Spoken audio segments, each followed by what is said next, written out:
শ্রী শ্রী মায়ের কথা।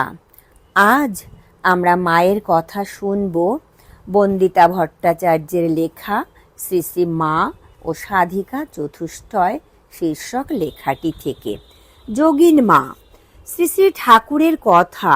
যোগিন সামান্য রমণী নহে। স্বামী বিবেকানন্দের মতে শ্রী শ্রী ঠাকুর ও শ্রী শ্রী মায়ের আবির্ভাবের ফলে ভারতবর্ষে গার্গী, মৈত্রেয়ী এবং তদপেক্ষা আরও উচ্চতর ভাবাপন্না নারীকুলের অভ্যুদয় হবে। গোলাপ মা, যোগিন মা প্রভৃতি সেই মহীয়সী দিগেকেরই অগ্রবর্তিনী। আর শ্রী শ্রী মা স্বয়ং তার এই লীলা সঙ্গিনী সম্বন্ধ স্পষ্ট ভাষায় বললেন, যোগিন আমার জয়া, আমার সেবিকা, বান্ধবী, আমার চিরসঙ্গিনী। ভক্তশ্রেষ্ঠ বলরাম বসুর মাধ্যমে শ্রীমতী যোগীন্দ্র মোহিনী দেবী, যোগিন মা, জীবনের চরম সংকটময় মুহূর্তে শ্রী শ্রী ঠাকুরের দর্শন ও কৃপা পেয়ে নবজীবন লাভ করলেন। দক্ষিণেশ্বরে কয়েকবার যাতায়াত করার পরই যথাকালে নহবতে শ্রী শ্রী মায়ের দর্শন লাভ ও পরিচয়। অল্প দিনের মধ্যেই তিনি শ্রী শ্রী মায়ের দিব্য করুণা ও স্নেহপূর্ণ মাতৃমূর্তির সন্ধান পেয়ে একদিকে অপার শান্তি লাভ করলেন, অপরদিকে মায়ের পদতলে তিনি চিরকালের মতো আত্মসমর্পণ করলেন। অদ্ভুত এই প্রেমের বন্ধন। যোগিন মা তার এতকালের জীবনের যেন অতি সহজেই ভুলে গেলেন সব কিছু। ঘন ঘন মায়ের কাছে আসতে না পারলে যেন মন টেকে না। মায়ের প্রাত্যহিক সেবা পরিচর্যার সামান্য ভার পেলেও যেন কৃতার্থ বোধ করেন। মায়ের চুল বেঁধে দেওয়ার দায়িত্ব ছিল যোগিন মায়ের। শ্রী শ্রী মায়ের তা এত পছন্দ ছিল যে ৩-৪ দিন পরেও তিনি তা খুলতেন না, বরং বলতেন, ও যোগেনের বাঁধা চুল, সে যেদিন আসবে সেই দিন খুলব।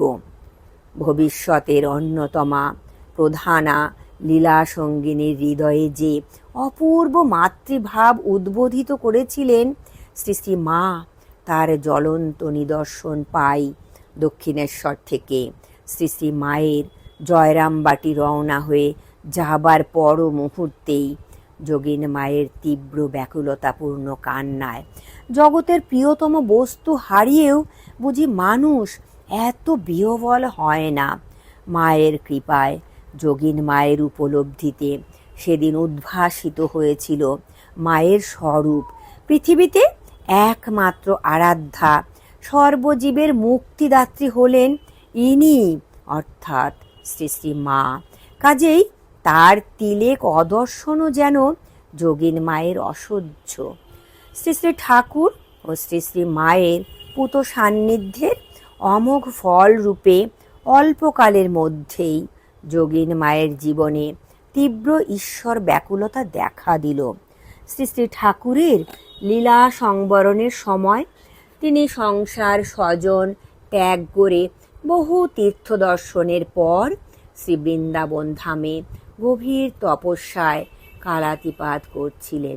কিছুদিন পরে শোকাতুরা শ্রী শ্রী মাও তার সঙ্গে মিলিতা হন। তাকে দেখেই শ্রী শ্রী মা ও যোগেন গো বলেই কাঁদতে শুরু করলেন এবং যোগিন মাও তাকে জড়িয়ে ধরে কেঁদে ফেলেন।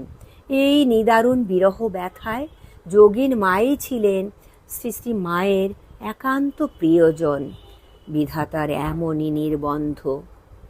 উত্তরকালে যিনি শোক ও সন্তপ্ত নরনারীর শোক হরণ করবেন, তাকে সান্ত্বনা দেওয়ার ভার পড়ল যোগিন মায়ের উপর।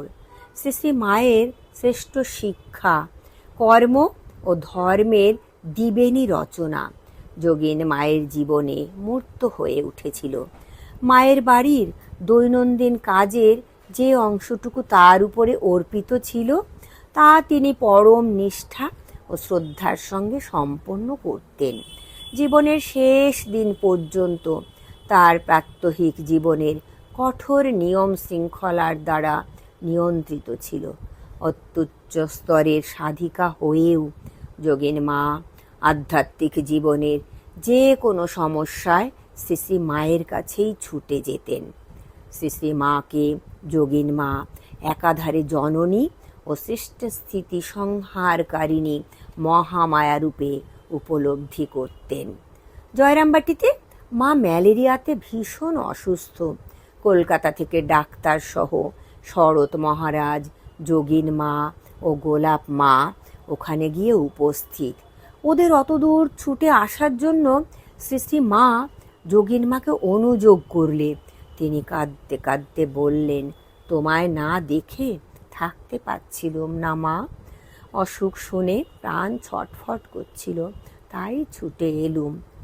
একবার জয়রামবাটিতে প্রথম বিশ্বযুদ্ধে অগণিত লোক ক্ষয়ের সংবাদ মাকে পড়ে শোনাতে তিনি যখন দীর্ঘ সময় ধরে তীব্র অট্টহাস্য শুরু করলেন, তখন যোগিন মা, মতান্তরে গোলাপ মা, করজোরে সম্বর মা সম্বর বলে প্রার্থনা করার পর মা শান্ত ও প্রকৃতিস্থা হলেন। জয় ঠাকুর, জয় মা, প্রণাম মা গো।